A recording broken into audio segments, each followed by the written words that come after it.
인도하시고 주님의 은혜의 보좌 앞에 나아갑시다. 사랑과 자비가 풍성하신 하나님 아버지, 주님의 몸된 교회를 머릿돌과 모퉁이돌 대신 예수 그리스도를 통해 세워주시며 사도와 선지자들의 아름다운 기둥으로 이제 오늘날 교회를 확장시켜 가심에 진심으로 감사를 드립니다. 주님의 몸된 우리들 그리스도의 머리됨을 인정하며 주의 말씀에 순종하기를 간절히 원합니다. 오늘도 말씀을 통해 하나님이 우리로부터 원하시는 것이 무엇인지를 다시 한번 깨닫고 그 선한 일을 행하는 주의 백성들이 될 수 있도록 주님의 마음에 합하여 하나님을 영광스럽게 하는 복된 자녀들이 될 수 있도록 주여 역사하여 주시옵소서. 예수 그리스도의 이름으로 간절히 기도드립니다. 아멘. 한국의 장막철이나 홍수에 비가 많이 오는 그러한 때는 청개구리들이 많이 울곤 합니다. 청개구리들은 개울개울하고 우는 그 소리를 왜 그렇게 울게 되었는가라는 유명한 민화가 있습니다. 여러분 잘 아시는 것처럼 청개구리, 홀 어머니를 모시고 있었던 청개구리 이 두 아들이 어머니가 하라는 그 일을 항상 반대로 하는, 왼쪽으로 가라 하면 오른쪽으로 가고, 멈추라 하면 가고, 서라 하면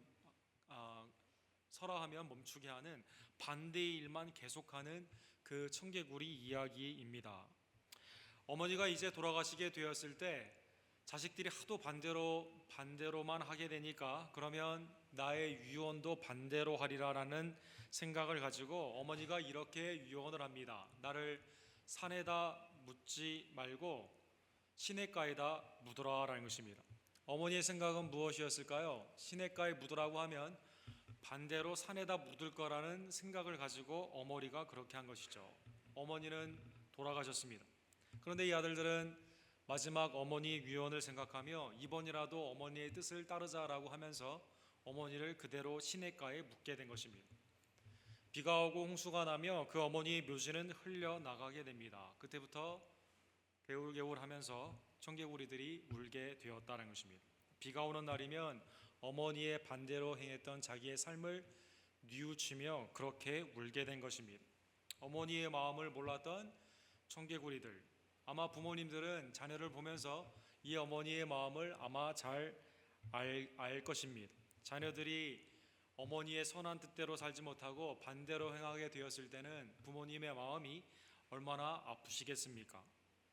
또 우리는 매일의 관계 가운데도 나는 그 사람이 좋은 것을 했지만 그 사람은 반대로 거꾸로 그것을 받아들이게 되는 경우, 또 상대방이 동일하게 나에게 나의 마음을 잘 헤아려 주지 못하고 반대로 하게 되었을 때 우리는 그 마음의 불일치 가운데 괴로움을 겪게 되는 것입니다. 죄인인 우리의 모습은 하나님의 아버지의 그 마음의 뜻을 곡해하고 나의 뜻으로 투영할 때가 굉장히 많이 있습니다.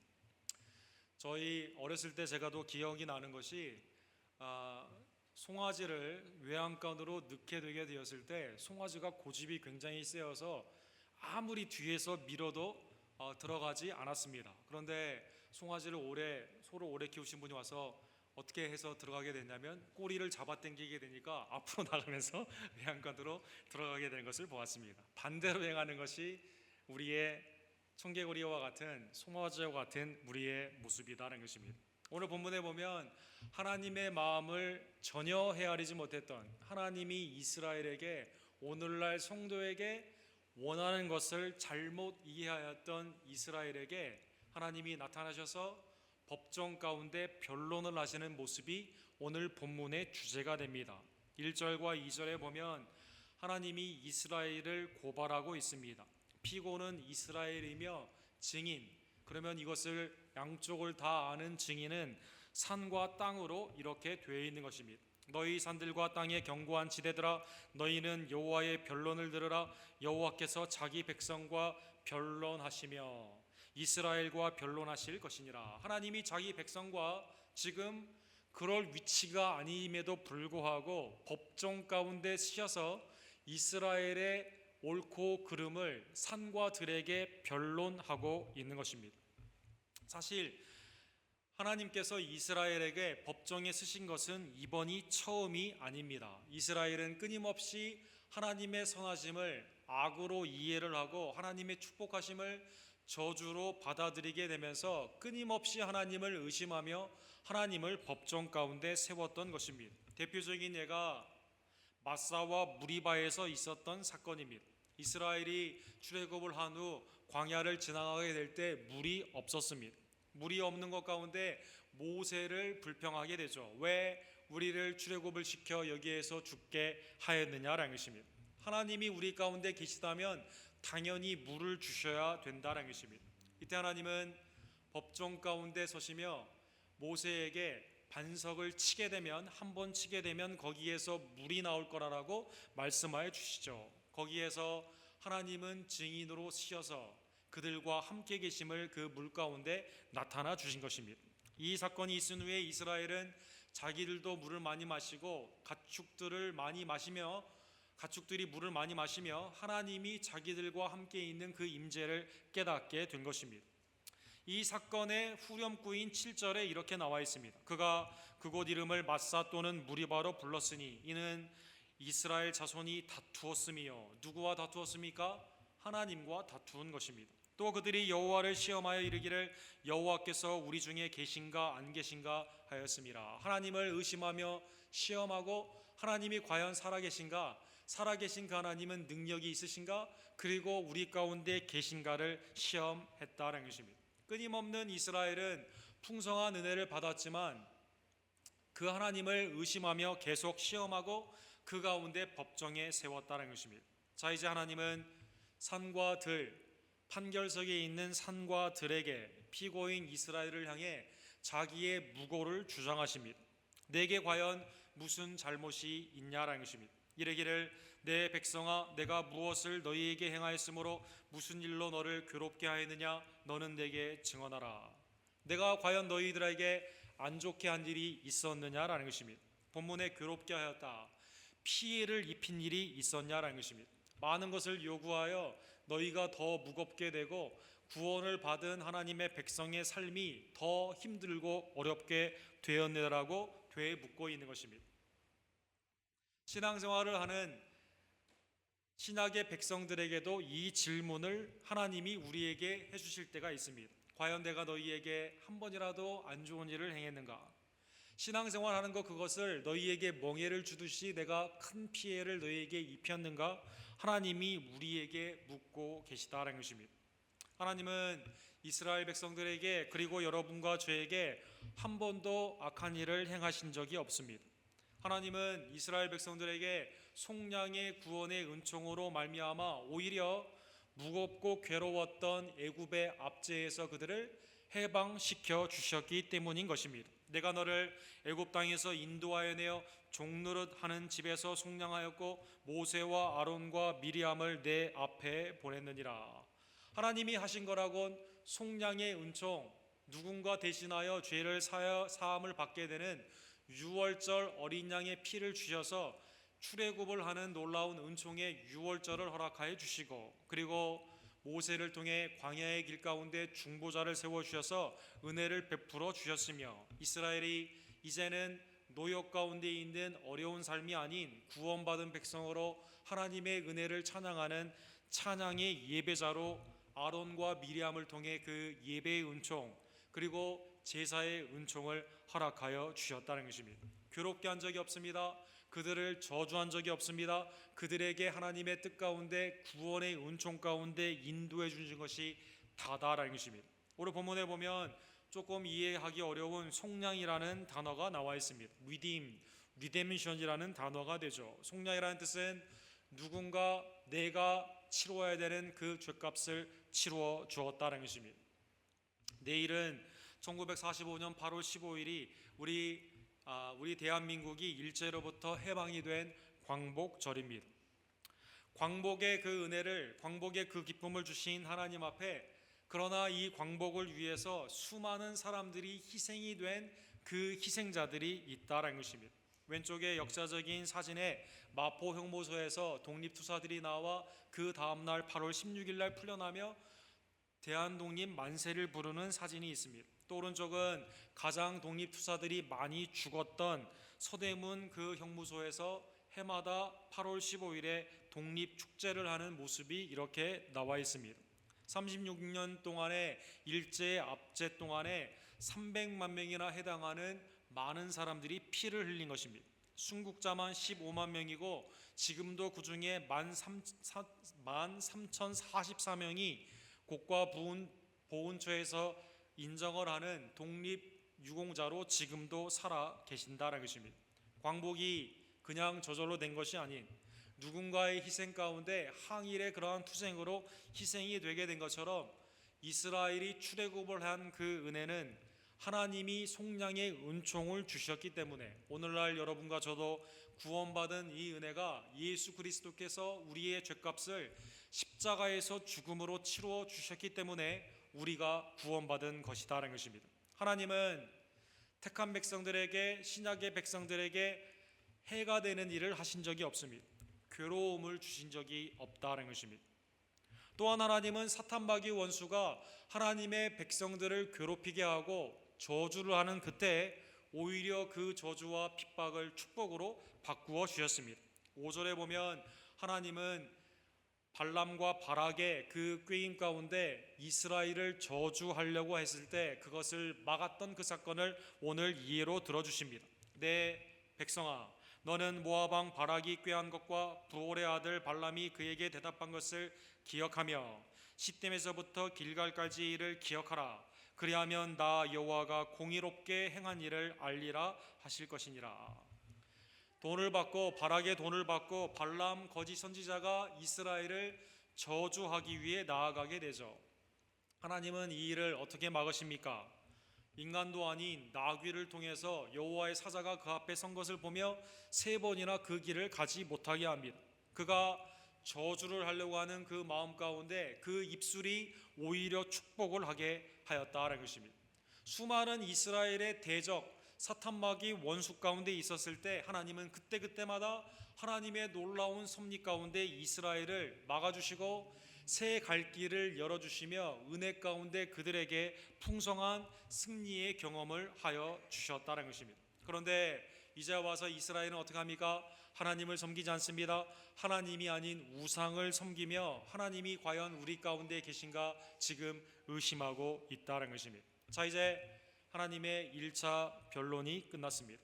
변론을 들은 이스라엘은 거기에 대한 반대 신문으로 이렇게 변론을 합니다.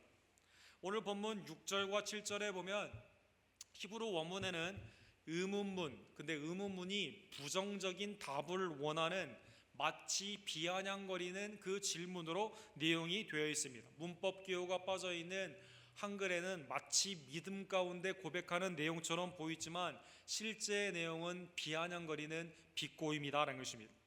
이 말을 들은 이스라엘이 이렇게 말을 합니다. 내가 무엇을 가지고 여호와 앞에 나아가며 높으신 하나님께 경배할까? 내가 번제물로 1년 된 송아지를 가지고 그 앞에 나아갈까?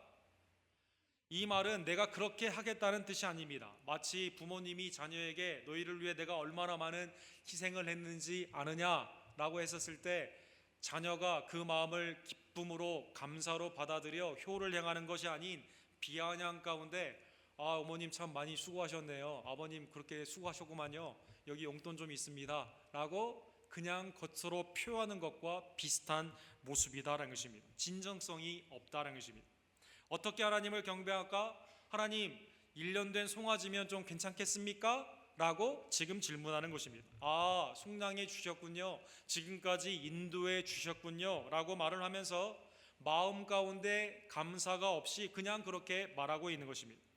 그리고 7절에 보면 다음과 같은 과장을 씁니다. 여호와께서 천천의 수당이나 만만의 강물 같은 기름을 기뻐하실까? 천천의 수양은 솔로몬이 1000번의 번제 가운데 드렸던 예처럼요 왕만이 가질 수 있는 재산이 나와 있는 것입니다. 이건 일반 사람들이 할 수 있는 것이 아니다라는 것입니다. 오늘날로 표현하면 하나님 저를 구원했구만요. 한 100만 불 드릴까요? 100만 불도 없으면서 그냥 그렇게 말을 하는 것입니다. 만만의 강물의 기름, 여러분 강의 기름, 관유가 감람유가 그렇게 떠 있다는 것은요 세상의 모든 보화를 의미한다는 것입니다. 오케이 그거 드리면 됩니까 그러면? 라고 비아냥거리는 것입니다. 내 허물을 위하여 내 맏아들을 내 영혼의 죄로 말미암아 내 몸의 열매를 드릴까요? 라고 물어보는 것입니다. 우상과 똑같이 그러면 하나님, 우리의 자녀를 그 하나님께 번제물로 드리면 되겠군요 라고 지금 묻는 것입니다. 하나님이 원하는 것이 무엇인지를 전혀 깨닫지 못하고 있다는 것입니다.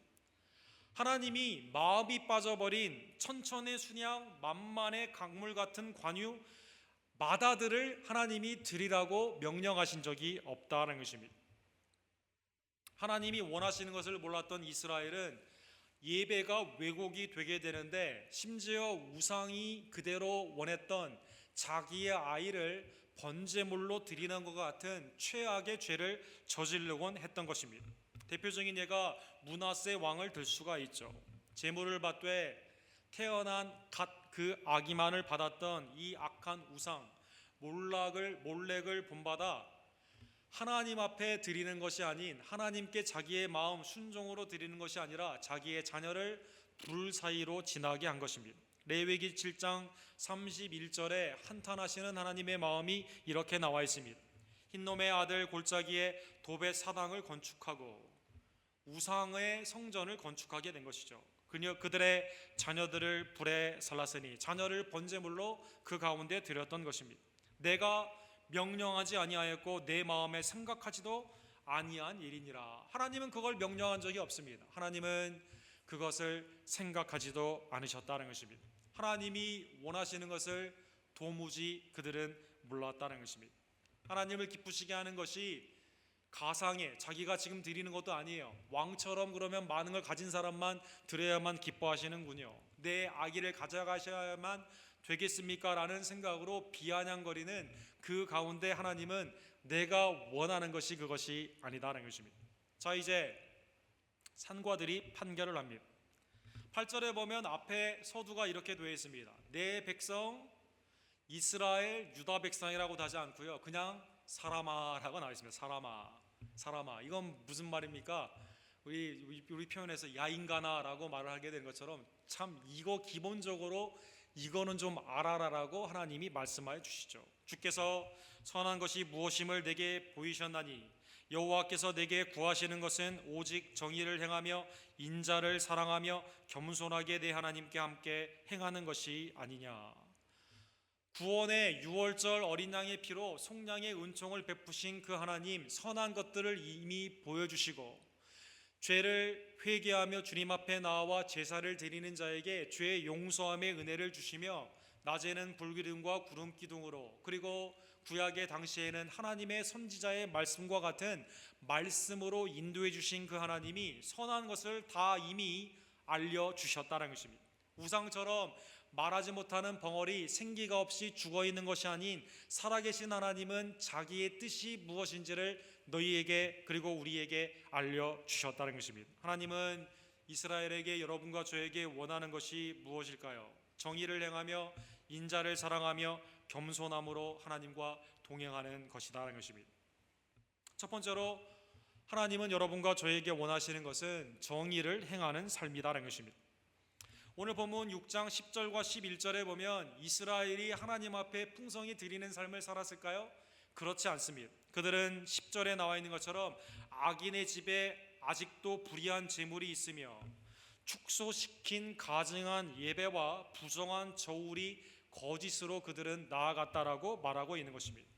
하나님 앞에 온전한 헌신을 드리는 것이 아니라요, 속여 취한 것들을 집에 쌓아놓는 악한 부의 축적이 그들 가운데 있었다는 것입니다. 하나님은 그것을 원하는 것이 아니라 공의 가운데 정의를 행하는 것을 원하신다는 것입니다. City of God, 하나님의 도성이라는 책을 지었던 어거스틴은 하나님이 이 땅에 살아가는 성도를 통해 이 땅이 어떻게 바뀌어지기를 원하실까요? 그것은 공의로운 정의로운 사회다라는 것입니다. 정의로운 사회는 어거스틴에 의하면 세 가지의 중요한 기둥으로 되어 있습니다. 먼저 정부를 비롯한 모든 공권력이 하나님의 사역자로 악을 심판하며 선은 장려하는 법과 질서를 온전히 행해야만 됩니다. 인간의 사회, 인간의 모든 관계는 강자가 아닌 약자를 배려하며 관용하고 거짓이 아닌 정직한 관계가 되어야만 된다는 것입니다. 사회적인 가치가 부를 축적하는 개인의 탐욕이 아닌 공동의 선 가운데 희생할 수 있는 그러한 모습이 있어야만 된다는 것입니다. 하나님의 백성들, 그리스도의 백성들이 이러한 모습으로 나아가게 되면 하나님의 도성, 하나님의 영원한 나라의 그 가치가 이 땅의 복음의 증거와 성도의 빛과 소금의 삶을 통해 변화되게 된다는 것입니다. 하나님은 여러분과 저에게 하나님의 정의의 삶을 각자의 위치 가운데 공권력의 자리나 사회의 위치나 가정과 나의 심령의 가치 가운데 이러한 공의를 행하시기를 원하신다는 것입니다. 두 번째로 오늘 본문에 나와 있는 것처럼 하나님은 여러분과 제가 무엇을 사랑하기를 원하십니까? 헤세드, 인자를 사랑하기를 원하신다는 것입니다. 정의의 전제가 되어 있는 이 하나님의 마음은 조건과 상황을 초월하여 그들을 사랑하시는 신실한 모습입니다. 하나님의 이 자비, 인자가 있었기에 우리의 죄가 허물이 가려지고 죄의 사함을 받는 축복이 우리 가운데 임하게 된 것입니다. 이 헤세드를 받은 자들은 이 인자를 사랑하며 주위에 있는 자들에게 이 인자를 나누어 줘야만 되는 것입니다. 오늘날 우리가 우리의 죄를 사하여 준 것 같이 우리의 죄를 사하여 주옵시고, 주님이 우리에게 가르쳐 주신 기도처럼 인자가 수평적인 수직적인 그 관계의 은혜 가운데 수평적으로 우리는 펼쳐져야만 된다는 것입니다. 바리새인, 정죄하고 무자비한 인자가 없었던 바리새인들에게 주님은 뭐라고 말합니까? 예배 가운데 형식적인 외식이 중요한 것이 아닌 나는 자비를 원하고 제사를 원하지 아니하노라 하신 뜻을 너희가 알았더라면 무죄한 자를 정죄하지 아니하였으리라. 호세아 6장 6절의 말씀을 통해 하나님은 자비를 원하신다라고 말씀한 것입니다.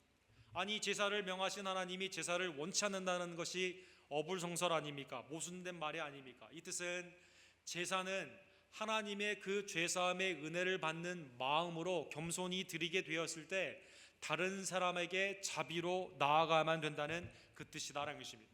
예배의 은총 가운데 우리가 부름을 받은 우리들이 그 사랑만을 받기만을 하며 나누어 주지 않는 모습으로 나아가서는 되지 않는다는 것입니다. 인자를 사랑하는 것이 하나님이 여러분과 저에게 원하시는 하나님의 요구 사항인 것입니다. 세 번째로 하나님은 교만이 아닌 겸손으로 하나님과 동행하시기를 원하십니다.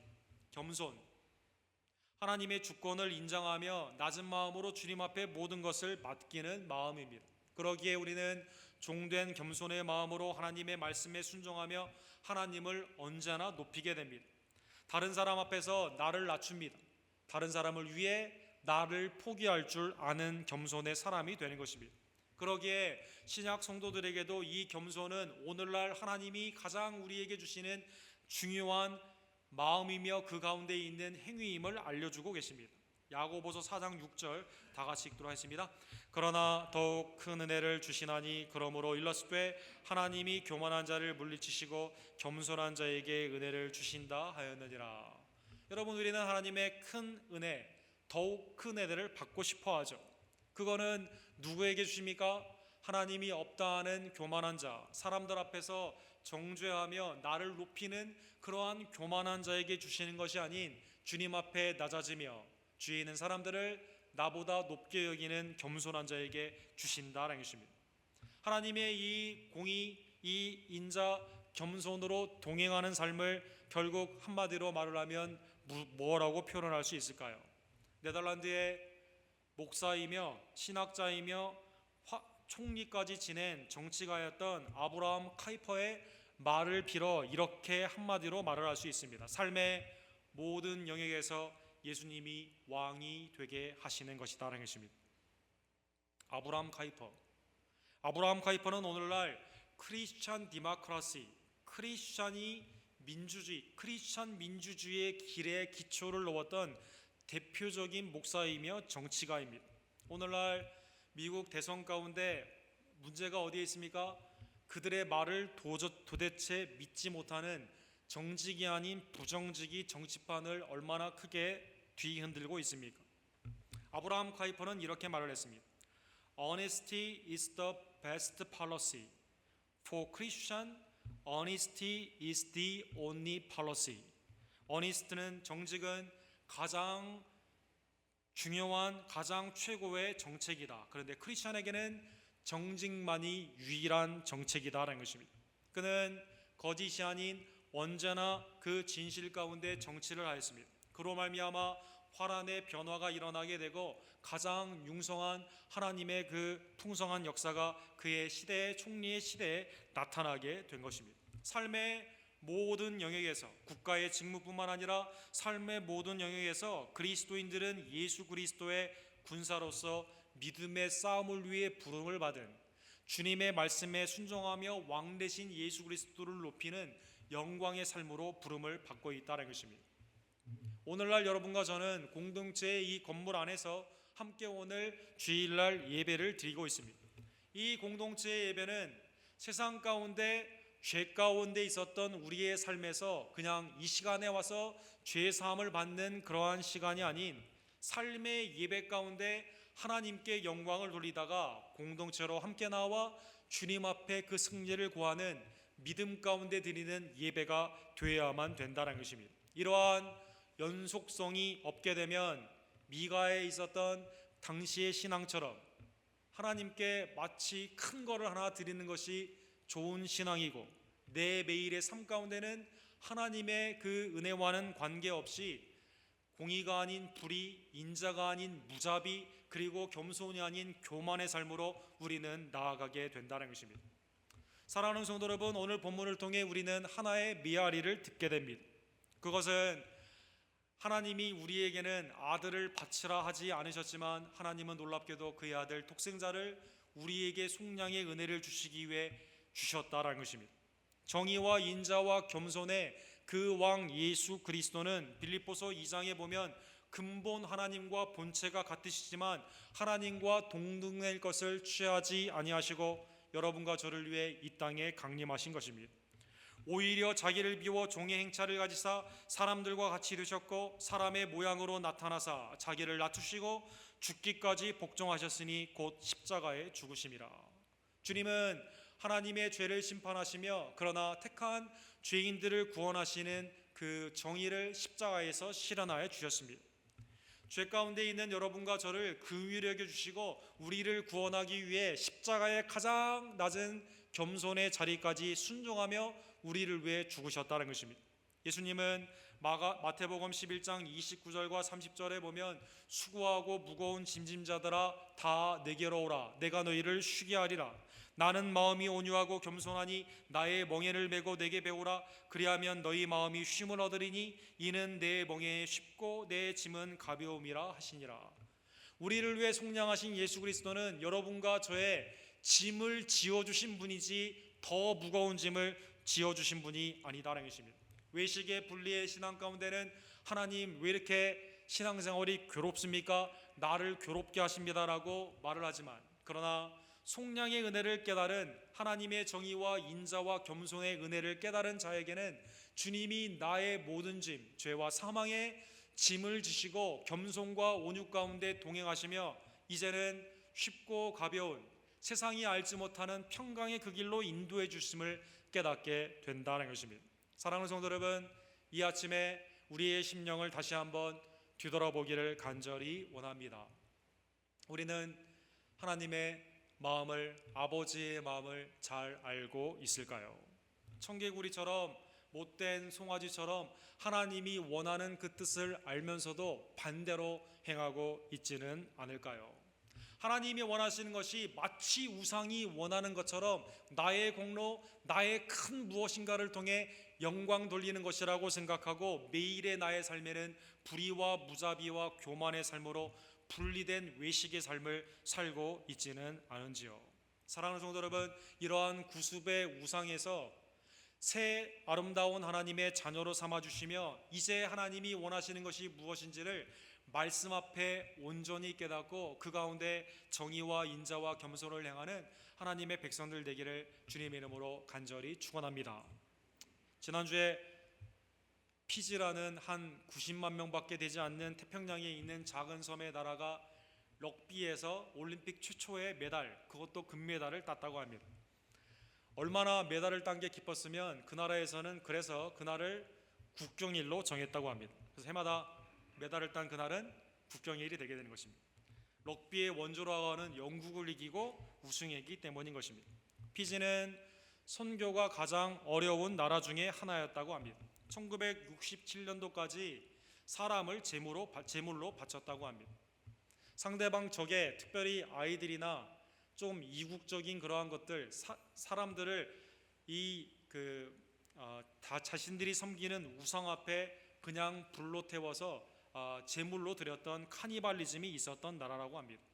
피지 박물관에 있는 사진처럼 오른쪽에 있는 그들의 전사는 누구든지 적에게서 제물을 많이 가져오는, 사람을 제물로 많이 가져오는 그러한 용사가 가장 용맹한 사람이 되며 추장이 되는 그러한 제도권 가운데 우상의 나라였다고 합니다. 1867년에 그런데 마지막 사람이 제물로 바쳐지게 되고 그 다음부터는 이 카니발리즘, 사람을 제물로 바치는 일이 없어지게 되었다고 합니다. 1867년에 무슨 일이 있었을까요?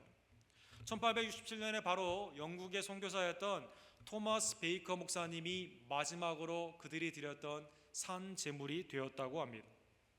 토마스 베이커 목사님은 영국에서 파송을 받아 피지에 복음의 증거를 하게 되었을 때 너무나 많은 혼란이 있었기 때문에 영국 본부에서 철수를 하라고 1867년에 이제 10년의 선교를 마치고 돌아가는 과정이었습니다. 그러나 아직 그가 복음을 증거하지 못한 한 부족에게 이제 가서 복음을 증거하기 위해 그것만 하고 다음 주에 돌아가리라라고 복음을 증거하게 되었는데, 그때 이 군사들에게 잡혀 그가 산채로 이제 불에 태워 이제 제물로 드려지게 된 것입니다. 그런데 이 추장을 비롯한 용사들에게 이상한 일이 있었습니다. 이 베이커 목사는 그 가운데 자신을 원망하지도 않고 그 사람들을 저주하지도 않으며, 나는 당신의 제물로 죽어가지만 당신들을 위해 제물이 되어주신 예수 그리스도를 믿으라고 복음을 증거하라고 너무나 화평스럽게 그가 죽었다는 것입니다. 그 후에 추장이 성경을 읽기 시작하고 그로 말미암아 피지가 크리스천 네이션으로 되는 놀라운 변화가 1867년에 있게 된 것입니다.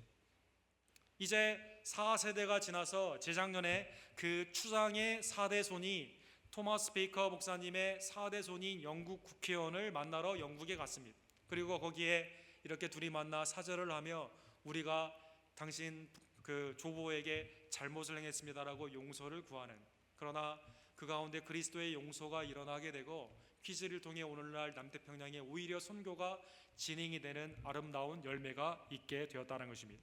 사랑하는 성도 여러분, 하나님은 여러분과 저에게 무엇을 원하실까요?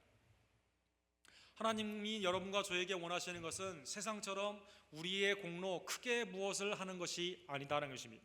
하나님이 우리에게 원하시는 것은 속량의 은혜를 다시 한번 깨닫고 하나님이 성경에 밝히 말해 주신 것처럼 하나님의 자녀답게 살아가는 것이다라는 것입니다. 하나님의 자녀답게 정의와 인자와 겸손 가운데 하나님을 높이며 복음을 증거하는 삶이 하나님이 원하시는 삶이다라는 것입니다. 이 아침에 다시 한번 하나님의 밝히 드러난 이 계시의 말씀 가운데 하나님의 그 마음을 다시 한번 깨닫고 자녀로서 아버지 되신 아버지를 기쁘시게 하기 위해 정의와 인자와 겸손으로 주님께 영광을 돌리는, 다른 것이 아닌 우리를 위해 향기로운 제물이 되어주신 예수 그리스도께 감사하며 그를 높여드리는 하나님의 백성들 되기를 주님의 이름으로 간절히 축원합니다. 사랑의 하나님 아버지, 감사합니다. 하나님, 오늘 말씀을 통해 하나님이 우리에게 원하시는 것이 무엇인지를 말씀을 통해 다시 한번 깨닫게 해주심에 진심으로 감사를 드립니다. 하나님의 그리스도를 통한 속량의 은혜가 이렇게 크지만 하나님, 우리가 그 은혜를 잊고 살 때가 얼마나 많이 있던지요. 마음의 중심에서 감사함으로 하나님 앞에 예배를 드리며 또 우리의 온전한 마음에 뜻을 세우고 기쁨과 헌신으로 주님 앞에 나아가야만 되지만 여전히 세상에 있는 구습을 따라 무엇인가 큰 것, 또 하나님을 향해서 나의 삶과 외식이 되어 있는, 분리가 되어 있는 무엇인가만을 드려도 하나님은 만족스러워하시는 우상처럼 섬기는 우리의 모습은 아니었던지요. 다시 한번 신령과 진정으로 예배를 드리며 우리의 모든 삶을 주님이 기뻐 받으시는 정의와 인자와 겸손의 삶으로 영광 돌리는 주님의 친자녀들의 삶으로 이 시간 우리를 변화시켜 주시옵소서. 예수 그리스도의 이름으로 간절히 기도드립니다.